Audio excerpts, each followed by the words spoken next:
प्यारे बच्चों, खुश रहो।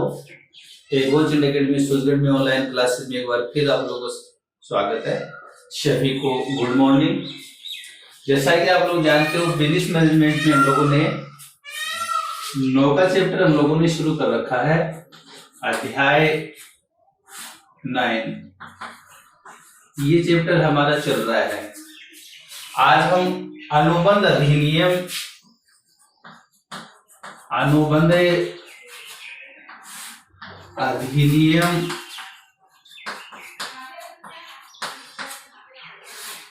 से संबंधित महत्वपूर्ण जो शब्दावली है उसके बारे में हम लोग अध्ययन करेंगे।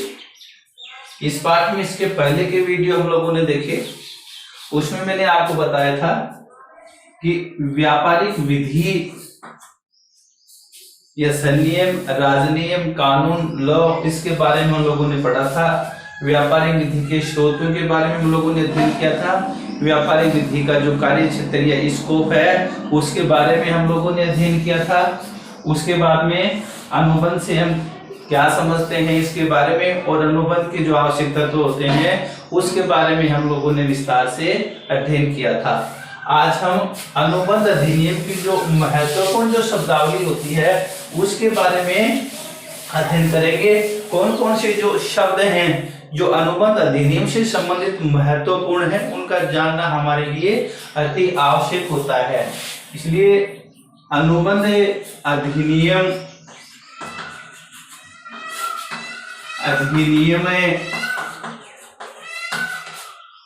1872 की जो महत्वपूर्ण शब्दावली है उसके बारे में हम अध्ययन करेंगे। अनुबंध अधिनियम की महत्वपूर्ण शब्दावली है, उससे संबंधित अध्ययन करेंगे। सबसे पहले आता है प्रस्ताव। प्रपोजल जो होता है, प्रस्ताव होता है, इससे हम क्या समझते हैं? एक पक्षकार दूसरे व्यक्ति के सामने अपनी इच्छा प्रकट करता है, प्रपोजल दूसरे के सामने रखता है। सामान्य शब्दों में एक व्यक्ति जो होता है अपनी इच्छा दूसरे के सामने प्रकट करता है। इस प्रकार से एक व्यक्ति द्वारा या एक पक्षकार द्वारा दूसरे पक्षकार के सामने अपनी इच्छा प्रकट करना या अपनी इच्छा इस उद्देश्य से प्रकट करना कि दूसरा पक्षकार उस पे हाँ या ना में स्वीकृति प्रदान कर दे, हाँ या ना में स्वीकृति प्रदान कर दे। तो इस प्रकार एक पक्षकार द्वारा दूसरे पक्षकार के सामने या दूसरे पक्षकार के समक्ष अपनी इच्छा प्रकट करना ही प्रस्ताव कहलाता है। इस प्रकार से हम अपने दोस्तों कहते हैं कि शाम को अपन ग्राउंड में खेलने के लिए चलेंगे। तो इस प्रकार से हम शाम को ग्राउंड में खेलने के लिए चलेंगे, अपनी इच्छा दूसरे के सामने हमने प्रकट की, यही क्या है? प्रस्ताव है, प्रपोजल है। उसके बाद में दूसरा जो आता है वो आता है ठहराव। ठहराव जो है, ठहराव क्या होता है? ठहराव वह वचन है जो दूसरा जो पक्षकार जो होता है इसके ऊपर अपनी स्वीकृति प्रदान करता है। दूसरे शब्दों में हम दे सकते हैं कि ठहराव में प्रस्ताव पहला से स्वीकृति, प्रपोजल प्लस एक्सटेंशन, स्वीकृति बराबर ठहराव ये होता है। एक पक्षकार दूसरे पक्षकार के सामने अपना प्रस्ताव रखता है, दूसरा जो पक्षकार होता है यानी प्रस्ताव रखने वाला प्रस्तावक कहलाता है, और प्रस्ताव की स्वीकृति देने वाला प्रस्ताव ग्रहीता कहलाता है। तो इस प्रकार से प्रस्ताव प्लस स्वीकृति बराबर ठहराव। एक व्यक्ति प्रस्ताव रखता है, दूसरा व्यक्ति उसकी अपने स्वीकृति प्रदान कर देता है। स्वीकृति नकारात्मक भी हो सकती है, सकारात्मक भी हो सकती है, हाँ में भी हो सकती है और नहीं में भी हो सकती है। तो इस प्रकार एक पक्षकार दूसरे पक्षकार के सामने अपनी इच्छा इस उद्देश्य से प्रकट करता है कि दूसरा पक्षकार हाँ या ना में अपनी स्वीकृति प्रदान कर दे, तो उसको हम ठहराव कहते हैं, वह ठहराव कहलाता है। तीसरा जो यहाँ पे एक और जो महत्वपूर्ण बातें आती हैं वो है कि सभी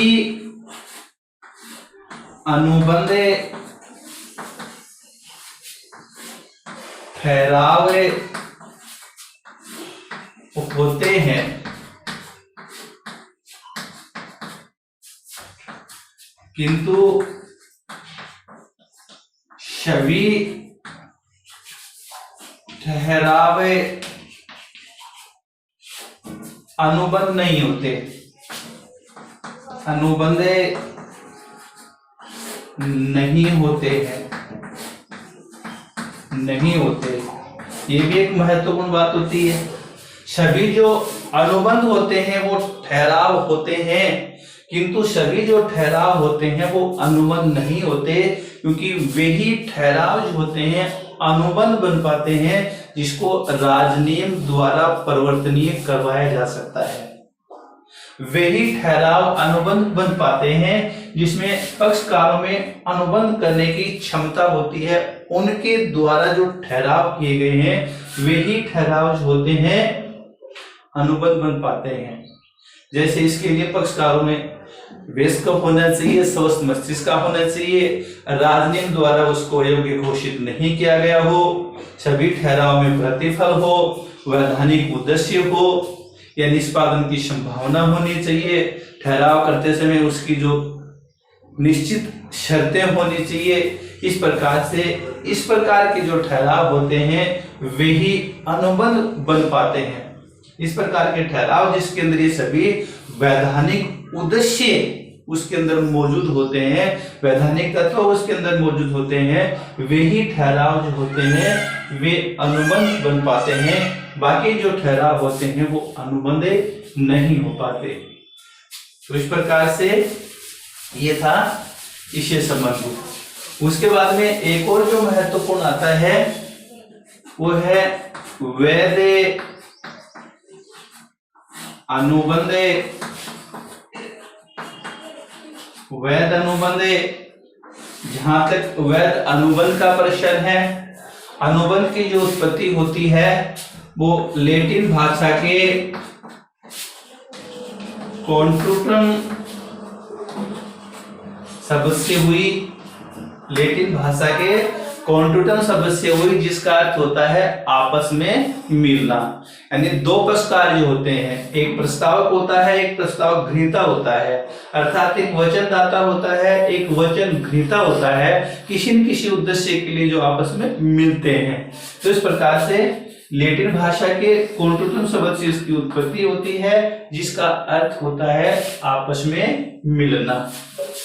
इस प्रकार से वैध अनुबंध वह होता है, या वैध अनुबंध से क्या तात्पर्य है? वैध अनुबंध से ये समझते हैं दो या दो से अधिक पक्षकारों के मध्य किया गया कोई भी ऐसा ठहराव है जो राजनियम द्वारा परिवर्तनीय करवाया जा सकता है, जो अधिकारों की उत्पत्ति करता है, दोनों पक्षकारों के मध्य दायित्व की उत्पत्ति करता है, वह अनुबंध कहलाता है। तो इस प्रकार से अनुबंध अधिनियम 1872 की धारा 2H के अनुसार भी अनुबंध की परिभाषा दी गई है। कोई भी ऐसा ठहराव जो राजनियम द्वारा परिवर्तनीय करवाया जा सकता है उसे अनुबंध कहा जाता है, अनुबंध कहलाता है। तो ये होते हैं वैध अनुबंध। संक्षेप में हम इसको इस प्रकार से भी देखा जा सकता है कि प्रस्ताव फल से स्वीकृति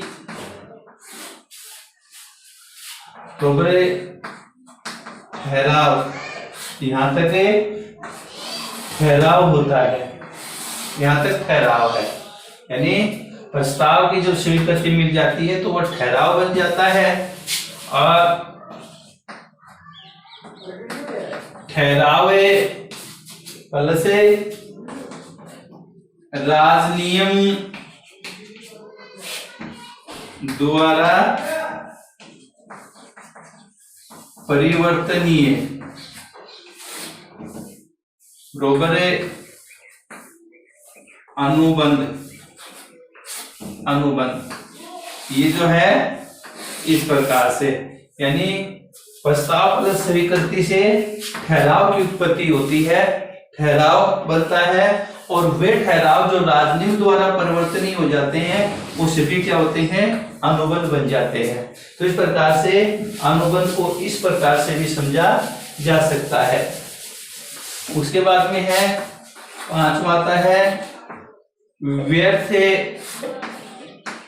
ठहराव, यानी व्यर्थ ठहराव से आप क्या समझते हैं, व्यर्थ ठहराव वे होते हैं जो राजनियम द्वारा प्रवर्तनीय नहीं करवाए जा सकते हैं, वह ठहराव का कोई भी कानूनी प्रभाव नहीं होता। वह ठहराव वो होता है जिसको राजनियम द्वारा परिवर्तनीय नहीं कराया जा सकता, इसका कोई भी कानूनी प्रभाव इसका नहीं होता, अर्थात वह ठहराव जो होते हैं वो कभी भी अनुबंध नहीं बन पाते हैं। इसके बाद में आता है व्यर्थ अनुबंध। व्यर्थ अनुबंध वह होता है जो पक्षकारों के मध्य अनुबंध करते समय तो वैध होता है, लेकिन कुछ परिस्थितियों की परिवर्तन हो जाने के बाद में, जिस समय दोनों पक्षकारों ने अनुबंध किया था उस समय परिस्थितियां कुछ और थी, लेकिन उसके बाद में कुछ परिस्थितियां इस प्रकार से परिवर्तन हो जाती हैं, दोनों पक्षकार जो होते हैं अपने अपने दायित्वों का, अपने अपने वचनों का सही प्रकार से पालन नहीं कर पाते हैं, उसको व्यर्थ अनुबंध के नाम से जाना परिवर्तनीय अनुबंध।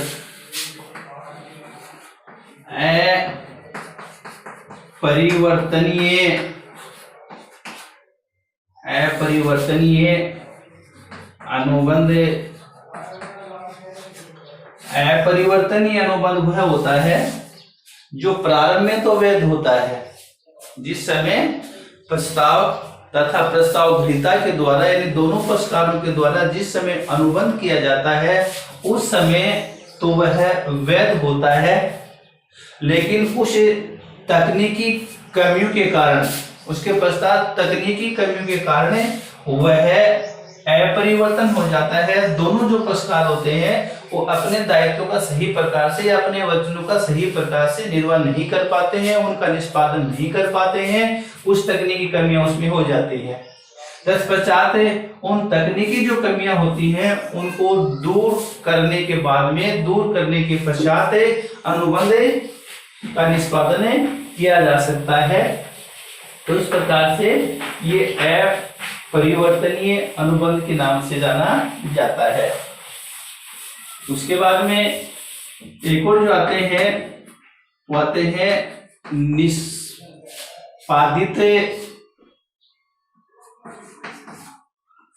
एवं निष्पादनीय अनुबंध।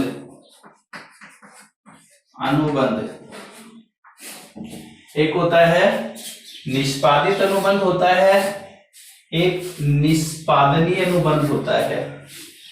निष्पादित अनुबंध वह होता है जिसमें दोनों पक्षकारों ने अपने अपने दायित्वों को पूरा कर दिया है, अपने अपने वचनों का पालन कर दिया है, अपने अपने दायित्वों का निष्पादन कर दिया है, अब उनके मध्य कुछ भी शेष नहीं बचा, इसको बोलते हैं निष्पादित अनुबंध। और निष्पादनीय अनुबंध होता है इसमें दोनों पक्षकारों ने अपने दायित्वों को पूरा नहीं किया है, अपने वचनों को पूरा नहीं किया है तथा अपने दायित्वों को पूरा करना अभी बाकी है, अभी शेष है, इसको बोलते हैं निष्पादित या निष्पादनीय अनुबंध। कई बार इनमें अंतर ही पूछ लेते हैं कि निष्पादित अनुबंध से आप क्या समझते हैं और निष्पादनीय अनुबंध क्या होता है, इनमें किस प्रकार से अंतर होता है। ये दोनों क्या होते हैं, 2019 में 2 नंबर का एक क्वेश्चन आया था। ये होते हैं निष्पादित अनुबंध एवं निष्पादनीय अनुबंध। इसके बाद में आते हैं द्विपक्षीय अनुबंध। एक और जो होता है होता है द्विपक्षीय अनुबंध। द्विपक्षीय अनुबंध वह होता है जिसमें दोनों पक्षकार अपने अपने वचनों का पालन भविष्य में पूरा करने का वादा करते हैं। इसको बोलते हैं द्विपक्षीय अनुबंध। द्विपक्षीय अनुबंध इस प्रकार से द्विपक्षीय अनुबंध वह होता है कि दोनों पक्षकार अपने अपने जो दायित्व होते हैं, अपने अपने जो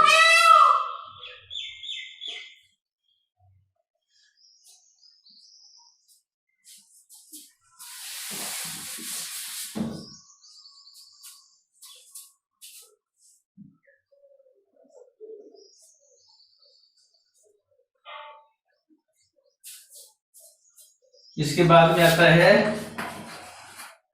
द्विपक्षीय अनुबंध। द्विपक्षीय अनुबंध वह होता है जिसमें दोनों पक्षकार अपने वचनों का पालन वर्तमान में न करके भविष्य में पूरा करते हैं, उसे द्विपक्षीय अनुबंध बोलते हैं। एक और जो अनुबंध से संबंधित महत्वपूर्ण शब्दावली जो होती है होते हैं स्पष्ट अनुबंध, एक होते हैं गर्भित अनुबंध,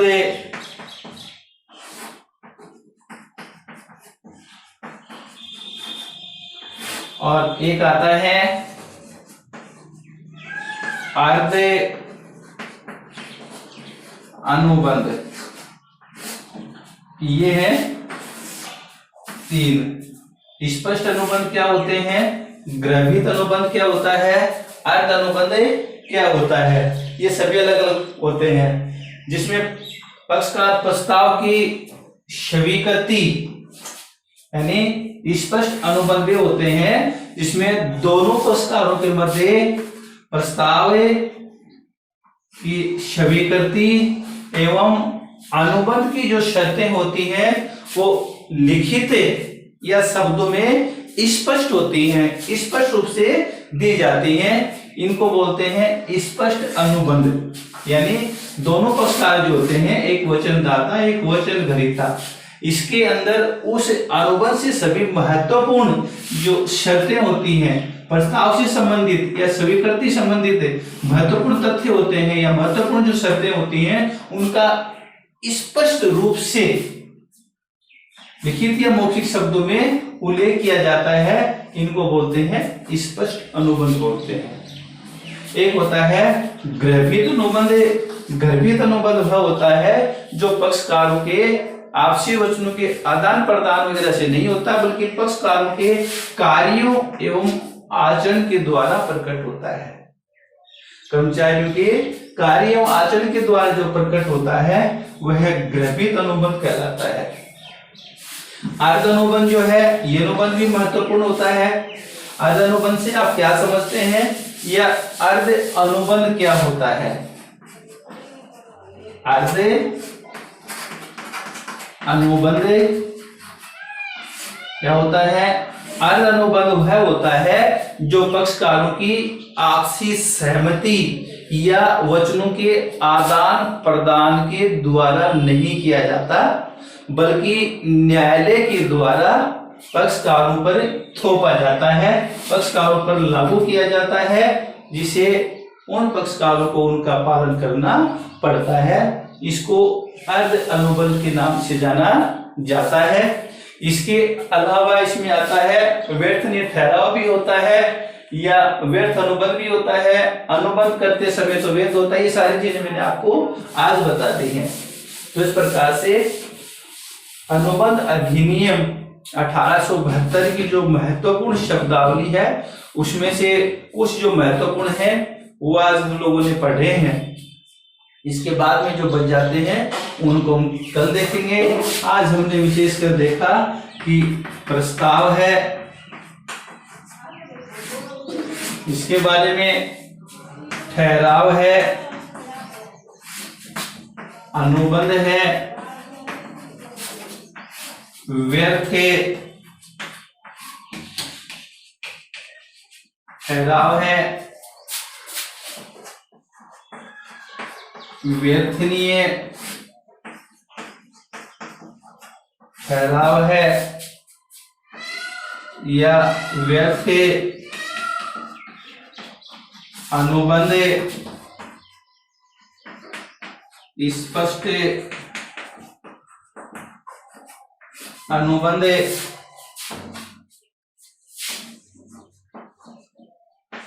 अर्ध अनुबंध है, ग्रहित अनुबंध है,